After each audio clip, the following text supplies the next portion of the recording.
وەک کوردێک لە کوردستانی باشوور هیوادارم ئەو شەڕی ڕۆژئاوا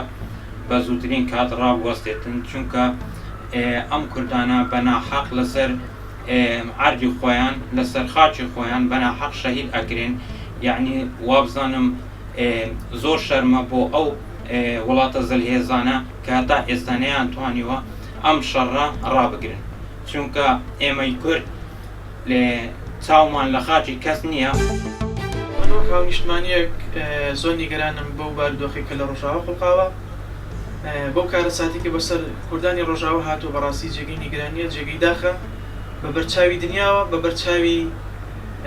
کۆمەلگای نێودەوڵەتی کوردانی ڕۆژئاوا قەتڵ عام دەکرێن، دەکوژرێن، بەبێ ئەوەی بە شێوەیەکی جددیان بە شێوەیەکی پراکتیکی لەلایەن کۆمەلگای نێودەوڵەتی یاخود وڵاتانی ئەوروپی یاخود ئەمریکا بە تایبەت هەڵوەستەیەکی جددی بکات لەسەر بارودۆخی کوردانی ڕۆژئاوا. هەر کوردێک لە هەر جێ دنیایە بیتن دەبیتن وەختێ هەر جێیەکی لە زەڵم لە کوردی بێتە کرن، هەر جێ دنیایە بیتن لە ڕابیتن لە ئەوەی دەست بێتن بۆی هەلبەستی کورد بکردن.